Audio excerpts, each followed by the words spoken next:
বৌমা বৌমা একবার এদিকে এসো তো তাড়াতাড়ি। আরে বাবা তাড়াতাড়ি এসো। হ্যাঁ মা বলুন, ডাকছেন কেন আমাকে? রান্নাঘরে প্রেসার কুকারে ডাল বসানো আছে, 2টো সিটি হয়ে গেছে। তাড়াতাড়ি গিয়ে গ্যাসটা বন্ধ করে দাও আর সবার জন্য খাবার বেড়ে নিয়ে এসো, যাও। এই শুনে ফুলটুসি নড়তে চড়তে ধীরে সুস্থে রান্নাঘরের দিকে যেতে থাকে। সে এতই আস্তে আস্তে হাঁটতে থাকে যে এরই মধ্যে প্রেসার কুকারে আরো 2টো সিটি পড়ে যায়, আর এর ফলে ডাল পুড়ে গন্ধ বেরোতে শুরু করে। গন্ধ পেয়ে মোহিনী দেবী তার বৌমার আগেই রান্নাঘরে গিয়ে গ্যাসটা বন্ধ করে দেয়। তোমাকে কাজ বলাই আমার ভুল হয়েছে। এখান থেকে এইটুকু আসতে তোমার কতক্ষণ সময় লাগে? ডালটা পুড়ে গেল তো, এবার কি হবে? কি দিয়ে ভাত খাওয়া হবে বলো? আমি তো তাড়াতাড়ি এলাম, তবুও ডালটা পুড়ে গেল কিভাবে? হেঁটে হেঁটে না এসে দৌড়ে দৌড়ে আসলেই বোধহয় ভালো হতো, তাহলে ডালটা তো পুড়তো না। কি আর বলবো, এই ভারী শরীর নিয়ে তোমার তো নড়তে চড়তে এত কষ্ট হয়, এক পা ফেলতে তোমার 1 ঘন্টা সময় লাগে। এত বলার পরও তোমার অলসতা কাটছে না। তুমি যেভাবে হেঁটে এলে কচ্ছপ দেখলে লজ্জা পেয়ে যেত। আসলে মোহিনী দেবীর বড় বৌমা ফুলটুসি খুবই মোটা ছিল। সে প্রচন্ড পরিমাণে মোটা হওয়ায় তার ভারী শরীর নিয়ে হাঁটাচলা করতে কিংবা সংসারের কাজকর্ম করতে খুবই কষ্ট হয়। তাই যে কোনো কাজ করতে তার অনেক বেশি সময় লাগে। শুধু তাই নয়, ফুলটুসি মোটা হওয়ার সঙ্গে সঙ্গে ভীষণ পরিমাণে অলস ছিল। সে ঘুমাতে খুবই ভালোবাসতো, আর বিশেষ করে পেট ভরে খাবার খাওয়ার পর 5-6 ঘন্টা না ঘুমালে তার চলতো না। ফুলটুসির এরকম অলসতার কারণে তার স্বামী এবং শাশুড়ি মা সবসময় বিরক্ত বোধ করত, আর আজকেও ঠিক সেটাই ঘটে। এবার এখানে দাঁড়িয়ে দাঁড়িয়ে হাই তুলছো কেন? এখানেই ঘুমিয়ে পড়বে নাকি? ডালটা তো পুড়িয়ে ফেলেছো, এবার তাড়াতাড়ি ডাল বানাও আবার। আসলে মা খুব ঘুম পাচ্ছে। ঠিক আছে আপনি যান, আমি এক্ষুনি ডাল বানিয়ে দিচ্ছি। ছেড়ে দাও, তোমাকে কিছু করতে হবে না। তোমাকে এখন ডাল বানাতে দিলে 2 দিন সময় লাগবে, আর আমরা 2 দিন পরেই খাবার খেতে পারবো। তার চেয়ে বরং আমি ডাল বানিয়ে নিচ্ছি। আপনি যান মহারানী, আপনি ঘরে গিয়ে ঘুমিয়ে পড়ুন। ঠিক আছে মা, আপনার রান্না হয়ে গেলে আপনি ডাকবেন। ঠিক আছে, খুব খিদে পাচ্ছে। এই বলে ফুলটুসি সেখান থেকে চলে যায়। ফুলটুসির এই অলসতার জন্য তার শাশুড়ি মাকে সবসময় বাড়ির কাজকর্ম করতে হতো, আর আজকেও একইভাবে মোহিনী দেবী আবার নতুন করে ডাল বানাতে শুরু করে। এরকম কুড়ে মেয়েকে নিয়ে আর পারা যাচ্ছে না। কেউ এতটা কুড়ে কিভাবে হতে পারে? হাতির মতো একটা শরীর নিয়ে নড়তে চড়তে 12 মাস। হে উপরওয়ালা, আমি যেন আমার ছোট ছেলেটার বিয়ে দিয়ে একটা ভালো মেয়েকে বাড়িতে নিয়ে আসতে পারি। এই বয়সে সংসারের কাজকর্ম করতে আর ভালো লাগে না। মোহিনী দেবীর ছোট ছেলে বিকাশও বিবাহ উপযোগী হয়ে যাওয়ায় মোহিনী দেবী ইতিমধ্যেই তার ছোট ছেলের জন্য মেয়ে খোঁজা শুরু করে দিয়েছিল। আর মোহিনী দেবী ঠিক তার বড় বৌমার বিপরীত রকমের কাউকে খুঁজছিল, যে কিনা বাড়িতে আসার পর সংসারের সমস্ত কাজকর্ম সামলে নিতে পারবে। কিন্তু ইতিমধ্যেই একদিন মোহিনী দেবীর ছোট ছেলে বিকাশ নিজের পছন্দের এক মেয়ে সঙ্গীতাকে বিয়ে করে নিয়ে আসে। এই দেখে মোহিনী দেবীর মাথায় একেবারে আকাশ ভেঙে পড়ে। বাহ, খুব ভালো করেছিস বাবা, খুব ভালো করেছিস। তোদের বুড়ি মা এবার সংসারের কাজকর্ম করতে করতেই মরে যাবে, কোনো চিন্তা নেই। কেন মা এরকম বলছো কেন? তোমার কি সঙ্গীতাকে পছন্দ হয়নি? সঙ্গীতা খুবই ভালো মেয়ে, বাড়ির কাজকর্ম রান্না বান্না সবকিছু পারে। দেখবে তোমাকে আর বাড়ির কোনো কাজই করতে হবে না, সঙ্গীতা একাই সবকিছু সামলে নেবে।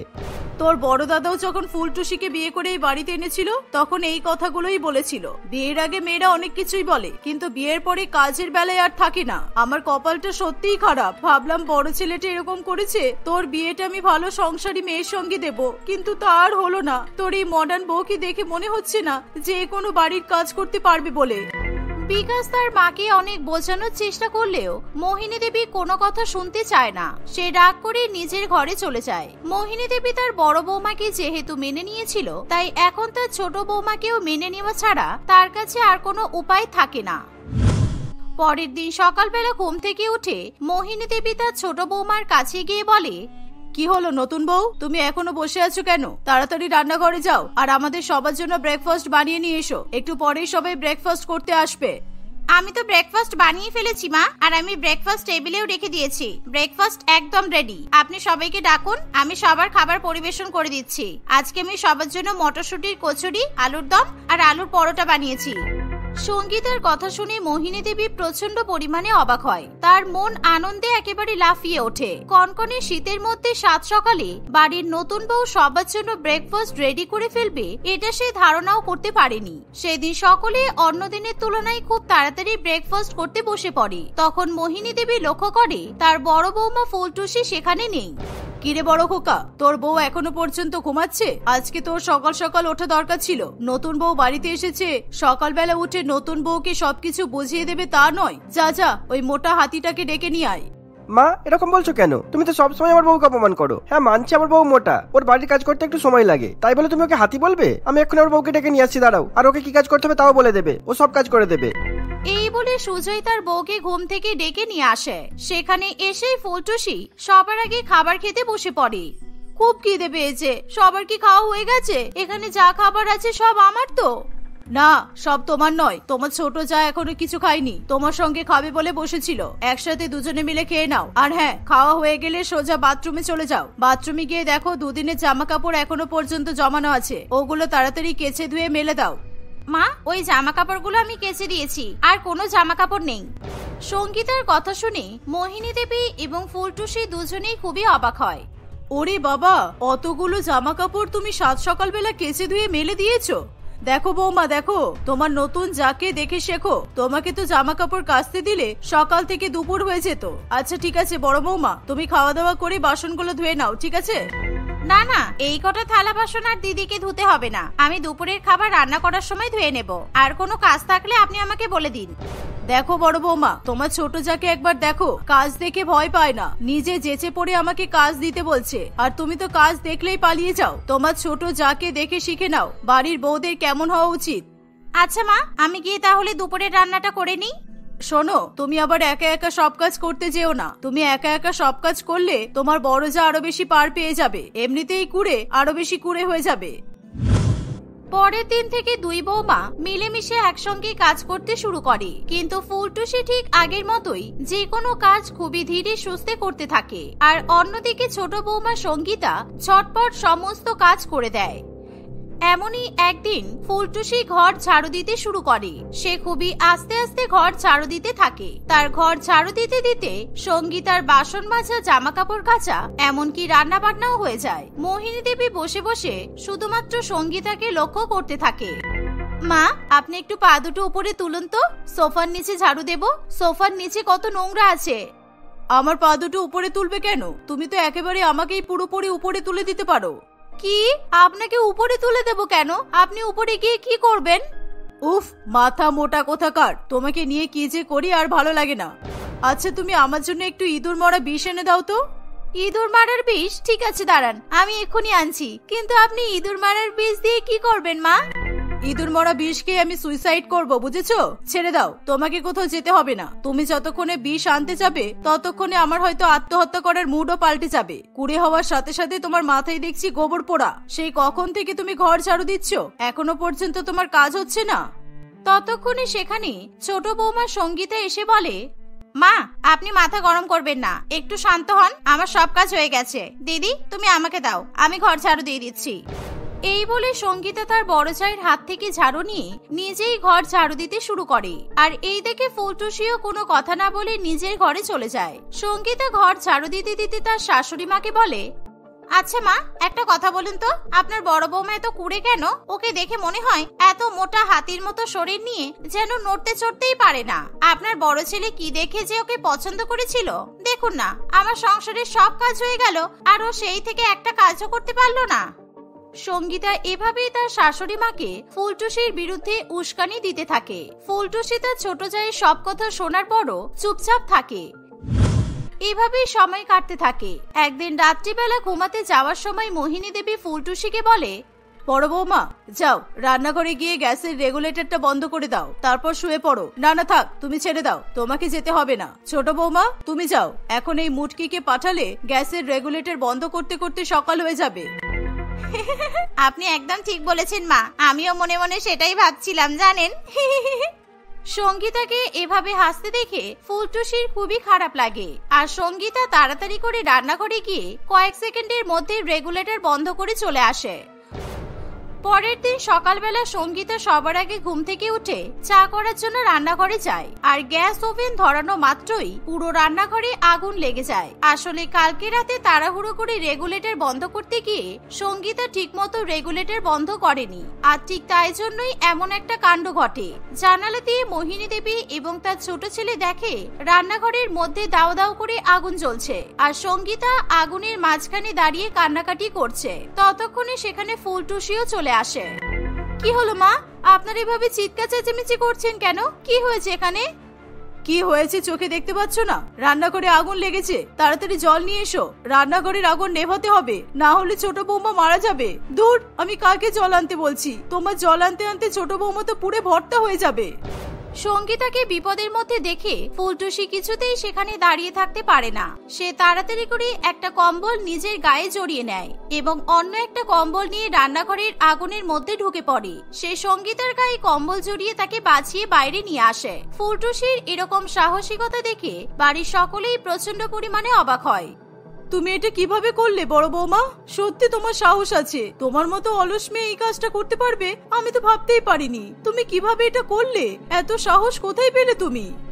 জানি না মা, আমার মনে হচ্ছিল আমি যদি সঙ্গীতাকে না বাঁচাই তাহলে সঙ্গীতা মারা যাবে। তাই জন্য আমার যেটা ঠিক মনে হয়েছে আমি সেটাই করেছি। আর তুমি সঙ্গীতা, সব কাজ তো তুমি তাড়াহুড়ো করে করো। কালকে তাড়াহুড়ো করে রেগুলেটর বন্ধ করেছো ঠিকই, কিন্তু ঠিকমতো রেগুলেটরটা বন্ধ করোনি, সেই জন্য এরকম কাণ্ড ঘটিয়ে বসেছো। কথায় আছে না, তাড়াহুড়োর কাজ শয়তানের কাজ, আর এটাই হয়েছে তোমার সঙ্গে। হ্যাঁ দিদি, আমাকে ক্ষমা করে দাও। আমি এরপর থেকে ভালো করে লক্ষ্য রাখবো। না না ছোট বৌমা, তোমাকে আর কখনোই রেগুলেটর বন্ধ করতে হবে না। রেগুলেটর বন্ধ করার কাজ বড় বৌমাই করবে, কারণ কাজ দেরিতে হলেও অসুবিধা নেই, কিন্তু এরকম দুর্ঘটনা ঘটলে তো বিপদ হবে। আজকে তো তোমার সাথে সাথে আমরাও মারা যেতাম। এত তাড়াতাড়ি আমি মরতে চাই না। মোহিনী দেবীর এমন কথা শুনে সবাই হো হো করে হাসতে থাকে। মনোরঞ্জন, তুমি তো আজকে স্যালারি পেয়েছো তাই না? চলো না, আজকে তুমি আর আমি শপিং করে নিয়ে আসি। অনেকদিন হয়ে গেল শপিং করা হয় না। আমি একটা নতুন শাড়ি কিনবো। তোর বউ শুধু খরচা করা ছাড়া আর কিছুই ভাবতে পারে না। টাকা বাড়িতে এলো না আর অমনি খরচা করার কথা ভেবে ফেলেছে। বৌমা, এত হাত লম্বা করলে কিন্তু চলবে না। তুমি তোমার হাতটা একটু ছোট করো। এগুলো কিন্তু ভালো নয়। টাকা হাতে থাকলেই কি খরচা করতে হবে? হাত লম্বা কোথায় আমার? আমার হাত লম্বা? আমার হাত তো আপনাদের মতোই একই রকম।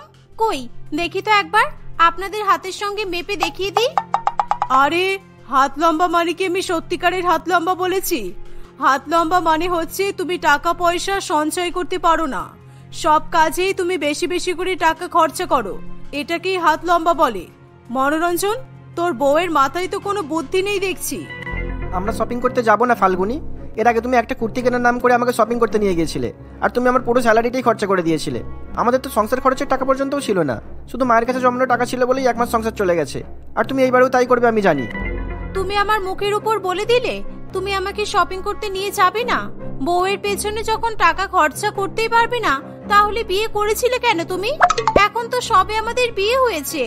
এখন যদি নতুন নতুন জামা কাপড় না কিনি, নিজেদের শখ পূরণ না করি, তাহলে কবে করব?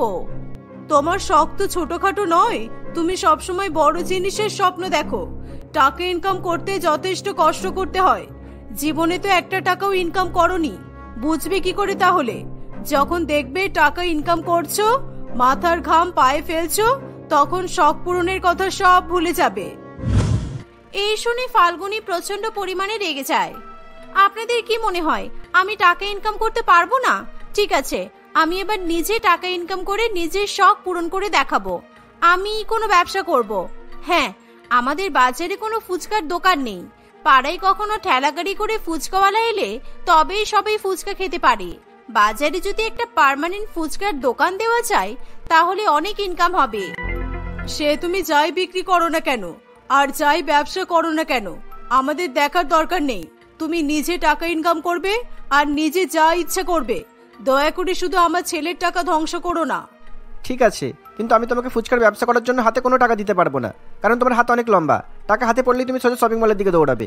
তাই আমি নিজেই তোমার ফুচকার ব্যবসার জন্য প্রয়োজনীয় জিনিস কিনে দেবো। মনোরঞ্জন এবং তার মা ফাল্গুনির সিদ্ধান্তে খুবই খুশি হয়েছিল। এভাবে কয়েকদিন কাটে। ফাল্গুনী প্রত্যেক দিনই ফুচকা বিক্রি করে যা টাকা লাভ করত সেই টাকা দিয়ে কিছু না কিছু কিনে বাড়িতে ফিরত। কখনো জামা কাপড়, কখনো জুতা, আবার কখনো মেকআপের জিনিস। কিন্তু সে খুব বেশি টাকা ইনকাম করতে না পারায় নিজের পছন্দ মতো অনেক অনেক জিনিসও কিনতে পারত না। একদিন ফাল্গুনীর দোকানে লিপিকা নামে এক মহিলা আসে। তাকে দেখে বোঝাই যাচ্ছিল সে নিশ্চয়ই কোনো বড়লোক ঘরের বউ হবে। সে খুবই সুন্দর একটা দামি ওয়েস্টার্ন ড্রেস পরেছিল আর তার হাতে দামি ফোন ছিল। ফাল্গুনী তাকে দেখে অবাক হয়। তার স্টাইলও ফাল্গুনীর খুবই পছন্দ হয়। ফাল্গুনী এক এক করে লিপিকাকে ফুচকা দিতে থাকে আর শুধুই লিপিকাকে সে ভালো মতো লক্ষ্য করতে থাকে। ম্যাডাম, আপনার ড্রেসটা কিন্তু দারুণ লাগছে, খুব সুন্দর। এটা কোথা থেকে কিনেছেন আর এই ড্রেসটার দাম কত? এই ড্রেসটা তো আমি অ্যাক্সেস মল থেকে কিনেছি, এটার দাম 10,000 টাকা। 10,000 টাকার কথা শুনে ফাল্গুনী একটু অবাক হয়।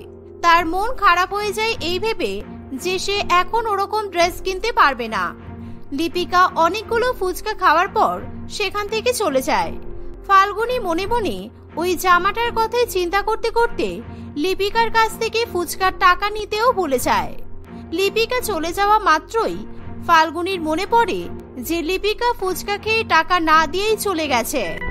ই বাবা, ওই ম্যাডামটা তো আমাকে টাকা না দিয়েই চলে গেল। ইস, 200 টাকার ফুচকা খেলো আর টাকা না দিয়ে চলে গেল। আমারই দোষ, আমি তো শুধু ওই জামাটা পরার স্বপ্ন দেখছিলাম। দূর। তখনই হঠাৎ করে ফাল্গুনী লক্ষ্য করে তার ফুচকার ঠেলাগাড়ির উপর লিপিকা মানি ব্যাগ রেখে চলে গেছে। ফাল্গুনী খুব ভালো করেই বুঝতে পারে লিপিকা ভুলবশতই এমনটা করেছে। ফাল্গুনী মানি ব্যাগটা খুলে দেখে তাতে বেশ অনেকগুলো 500 টাকার নোট আছে। এই দেখে ফাল্গুনী তার লোভ সামনে রাখতে পারে না। সে টাকাগুলো ভালো করে গুনে দেখে তাতে 13,000 টাকা আছে। ওরে বাবা, এতে 13,000 টাকা আছে। আমার 200 টাকা মেরে চলে গেছে আর এদিকে 13,000 টাকা ফেলে রেখে গেছে। আমার তো আর তর্স হয়েছে না। আমি এখনই দোকান বন্ধ করে অ্যাক্সিস মলে চলে যাই। ওই ম্যাডামের মতো সেম ড্রেস আজকে আমি কিনবো। এই বলে ফাল্গুনী কোনো চিন্তা না করেই ফুচকার দোকান বন্ধ করে অ্যাক্সিস মলে চলে যায়। কিছুক্ষণ পর লিপিকা তার মানিব্যাগ খুঁজে না পেয়ে লিপিকার ফুচকার দোকানে আসে, কিন্তু ততক্ষণে লিপিকার ঠেলাগাড়ি সেখানে ছিল না। এই দেখে লিপিকা খুবই অবাক হয়। অন্যদিকে ফাল্গুনী লিপিকার মতোই একেবারে সেম ড্রেস 10,000 টাকা দিয়ে কিনে নেয়। ড্রেসটা তার এতটাই পছন্দ হয় যে ফাল্গুনী শপিং মল থেকে ওই ড্রেসটা পরে বাড়িতে চলে আসে। ফাল্গুনীকে অত দামি ড্রেস পরে বাড়িতে আসতে দেখে তার স্বামী এবং শাশুড়ি মা দুজনেই অবাক হয়। কি হলো, তোমরা আমার দিকে অবাক হয়ে তাকিয়ে আছো কেন? এই ড্রেসটা পরে আমাকে খুব সুন্দর লাগছে, তাই না? তোমরা কিছু না বললেও আমি জানি আমাকে দেখতে খুব সুন্দর লাগছে। একেবারে হিরোইন মনে হচ্ছে, তাই তো? 10,000 টাকার ড্রেস মুখের কথা নয়। 10,000 টাকা দিয়ে তুমি এই জামাটা কিভাবে কিনলে? কোথায় পেলে তুমি এত টাকা? কে দিয়েছে তোমাকে? কে দিয়েছে মানে? তোমরা কি ভুলে গেছো আমি ফুচকার ব্যবসা করছি? আমি আমার লাভের টাকা দিয়ে এই ড্রেসটা কিনেছি। তোমরা কি মনে করেছিলে তোমরা আমাকে টাকা না দিলে আমি আমার কোনো ইচ্ছাই পূরণ করতে পারবো না? ফুচকা বিক্রি করে তুমি নিশ্চয়ই একদিনে 10,000 টাকা উপার্জন করতে পারবে না। তুমি প্রত্যেক দিনই তো দেখছি 500 টাকা কিংবা 1000 টাকা জিনিস কিনে বাড়িতে ফিরছো। প্রত্যেক দিন যা টাকা ইনকাম করছো সবটাই তো ব্যয় করে দিচ্ছ। তারপরও 10,000 টাকা তুমি পেলে কোথা থেকে? একদিনে ফুচকা বিক্রি করে তুমি 10,000 টাকা পেয়েছো? কি হলো, তুমি চুপ করে আছো কেন? তুমি তো প্রত্যেকদিন রাত 10টার সময় বাড়িতে ফেরো, আর আজকে তুমি হঠাৎ সন্ধ্যাবেলা বাড়িতে চলে এসেছো। তোমার ফুচকার ঠেলা গাড়িতে তো এখনো ফুচকাও রয়েছে। তুমি তো আজকে সব ফুচকা বিক্রিও করোনি। না মানে, একজন ম্যাডাম এসেছিল আমার দোকানে। ম্যাডামটা খুব বড় লোক ছিল। আমার হাতের ফুচকা ওই ম্যাডামের খুব পছন্দ হয়েছে, আর সেই জন্য ম্যাডাম খুশি হয়ে আমাকে 10,000 টাকা উপহার দিয়েছে। তোমরা তো জানোই আমার হাত খুব লম্বা, সেই কারণে আমি ওই 10,000 টাকা দিয়েই এই ড্রেসটা কিনে নিয়ে চলে এসেছি। তোমার হাতের ফুচকা ভালো লেগেছে বলে 10,000 টাকা তোমাকে উপহার দিল? ব্যাপারটা কি খুব অদ্ভুত লাগছে না? দেখো, তোমরা কিন্তু সবসময় এরকম করবে না আমার সঙ্গে। তুমি তো আমাকে এতদিনে একটাও 10,000 টাকা দামের কোনো জামা কাপড় কিনে দিতে পারোনি। এখন যখন আমি নিজের দমে 10,000 টাকা দিয়ে একটা জামা কিনেছি, তাহলে তোমার অসুবিধা কোথায় শুনি? ফাল্গুনীর কথা শুনে তার স্বামী কিংবা শাশুড়ি মা কেউ কিছু বলে না। ফাল্গুনী পরের দিন ওই ড্রেসটা পরে খুব সুন্দরভাবে সাজগোজ করে ফুচকা বিক্রি করতে চলে যায়। এত দামি ড্রেস পরে এবং এত সুন্দর মেকআপ করে তাকে ফুচকা বিক্রি করতে দেখে অনেকেই অবাক হয়। তাকে দেখে কোনোভাবেই মনে হয় না যে সে একজন ফুচকাওয়ালি। এমন সময় সেখানে লিপিকা আসে। ফাল্গুনীকে একেবারে সেম তার মতোই জামা পরে থাকতে দেখে লিপিকা প্রচন্ড পরিমাণে অবাক হয়। আমার ধারণা একদম ঠিক, এই ফুচকাওয়ালি তাহলে আমার মানি ব্যাগটা চুরি করেছে। কালকে আমি ভুল করে আমার মানি ব্যাগ ফুচকাওয়ালির ঠেলা গাড়িতেই ফেলে চলে গিয়েছিলাম, আমার স্পষ্ট মনে আছে। আর আমার টাকাটা দিয়েই এই মেয়েটা নিশ্চয়ই এত দামি ড্রেসটা কিনেছে, আর সেই জন্যই কালকে তাড়াতাড়ি দোকান বন্ধ করে পালিয়ে গিয়েছিল। আরে ম্যাডাম, আপনি আসুন আসুন, ফুচকা খাবেন তো? হ্যাঁ হ্যাঁ, ফুচকা খাবো বলেই তো এসেছি। বাবা, তুমি তো দেখছি খুব বড়লোক ফুচকাওয়ালি। কালকেই তুমি আমার কাছ থেকে এই ড্রেসটার ব্যাপারে জিজ্ঞাসা করলে, আর আজকের মধ্যে ড্রেসটা কিনেও ফেলেছো। তুমি আবার ড্রেসটা পরে ফুচকা বিক্রি করতে চলে এসেছো। তোমাকে কিন্তু এটা পরে খুব ভালো লাগছে। হ্যাঁ, আসলে আমার বর আমাকে খুব ভালোবাসে। ফুচকা বিক্রি করে তো আর এত টাকা উপার্জন করা যায় না। আমার বরকে কোনো আবদার করলেই আমার বর সঙ্গে সঙ্গে সেটা পূরণ করে দেয়। আচ্ছা, কালকে না আমি ফুচকা খেয়ে তোমাকে টাকা দিতে পারিনি জানো। আসলে আমি না কালকে আমার মানি ব্যাগটা হারিয়ে ফেলেছিলাম, সেই কারণে তোমাকে টাকা না দিয়েই আমি চলে গেছি। আমি আজকে তোমাকে টাকা দিয়ে দেব। আজকে বরং আগে আমি তোমাকে টাকা দেব, তারপরই ফুচকা খাবো। এই নাও। ঠিক আছে ঠিক আছে, কোনো অসুবিধা নেই ম্যাডাম, এরকম তো হয়েই থাকে। এই বলে ফাল্গুনী লিপিকার কাছ থেকে টাকা নিয়ে তাকে ফুচকা দিতে শুরু করে। লিপিকা ফুচকা খাওয়ার আগে তার মানি ব্যাগটা আবার ইচ্ছা করেই ফাল্গুনীর ঠেলাগাড়ির উপর রেখে দেয়। ফুচকা খাওয়া হয়ে গেলে লিপিকা সেখান থেকে চলে যায়। লিপিকা একটু দূরে দাঁড়িয়ে ফাল্গুনীকে লক্ষ্য করতে থাকে। সে দেখে ফাল্গুনী তার ঠেলাগাড়ির উপর থেকে মানি ব্যাগটা নিয়ে তার ব্যাগের মধ্যে ভরে নিচ্ছে। আমি ঠিকই ধরেছিলাম, এই তাহলে কালকে আমার মানি ব্যাগটা চুরি করেছে। আমার ফোনটা কোথায়? ভিডিও করে পুলিশকে দেখাবো। এই মহিলাকে উচিত শাস্তি দিতেই হবে। এ বাবা, আমার ফোনটা তো আমার মানি ব্যাগের মধ্যেই রেখেছিলাম। ইস, এবার আমি পুলিশকে ফোন করব কি করে? যা, আমার বাড়ির চাবিটাও তো ওই মানি ব্যাগের মধ্যেই আছে। এ বাবা, ফাল্গুনী কোথায় গেল? একটু আগেই তো দোকানে ছিল। ফাল্গুনী ওই মানি ব্যাগটা হাতে পাওয়ার পর এক মুহূর্ত আর সেখানে থাকে না। সে তৎক্ষণাৎ দোকান বন্ধ করে শপিং মলে গিয়ে শপিং করা শুরু করে দেয়। সেদিন লিপিকার ব্যাগে অনেক বেশি টাকা ছিল। ফাল্গুনী কোনো কিছু চিন্তা না করে ওই সমস্ত টাকা ব্যয় করে অনেক কিছু কিনে বাড়িতে ফেরে। কিন্তু বাড়িতে ফিরে এসে ফাল্গুনী তাদের বাড়িতে লিপিকাকে দেখতে পেয়ে ভয় পেয়ে যায়। কি হলো? এই মহিলাকে এখানে থেকে অবাক হয়ে গেলে তো? এটা আমার দিদি লিপিকা, আমার মাসির মেয়ে। দিদি আর দিদির হাজবেন্ড আগে বিদেশে থাকতো, কিছুদিন আগে এরা দেশে ফিরে এসেছে। তোমার কুকর্মের কথা দিদি আমাকে সবই বলেছে। তুমি কালকে আর আজকে দুদিনই দিদির মানি ব্যাগ চুরি করেছো, আর সেই টাকা দিয়ে শপিং করেছো, কি তাই তো? কিছুক্ষণের মধ্যে পুলিশ এখানে চলে আসবে আর তোমাকে ধরে নিয়ে যাবে। আমরা সবাই মিলে তোমার নামে পুলিশের কাছে কমপ্লেন করে এসেছি। না না, এরকম করো না, আমার ভুল হয়ে গেছে, আমাকে ক্ষমা করে দাও। মনোরঞ্জন, তুমি এটা কিভাবে করতে পারলে? তুমি নিজে গিয়ে তোমার বউয়ের নামে কমপ্লেন করে এসেছো। আমি আর কখনো এরকম করব না, বিশ্বাস করো। দয়া করে তোমরা আমাকে পুলিশে দিও না। আসলে জানি না কেন টাকা দেখলেই আমার কি যেন হয়। টাকা দেখলেই মনে হয় কিছু কিনি, সেই জন্য আমি এরকম করে ফেলেছি। দিদি, তুমি আমাকে 1 মাস সময় দাও, আমি তোমার সব টাকা ফিরিয়ে দেব, আমি কথা দিচ্ছি। ভাগ্যিস আমার চাবিটা মানিব্যাগের মধ্যেই ছিল, আর আজকে আমার হাজবেন্ডও বাড়িতে আসবে না। বাড়ির তালা খুলতে পারবো না বলে আমি ভাবলাম এখানে চলে আসি, আর এখানে এসে জানতে পারলাম তুমি আমার ভাইয়ের বউ। সেই কারণে আমি আর থানায় গেলাম না, শুধুমাত্র তুমি আমার ভাইয়ের বউ বলে তোমাকে ছেড়ে দিলাম, না হলে আমি তোমাকে কখনোই ছাড়তাম না। ফাল্গুনী তার ভুলের জন্য খুবই লজ্জিত ছিল। সে সকলকে কথা দেয় সে আর কখনোই এরকম ভুল কাজ করবে না। সময়ের সাথে সাথে সে তার শাশুড়ি মায়ের মতোই খুবই বুঝদার এবং হিসেবি হয়ে ওঠে।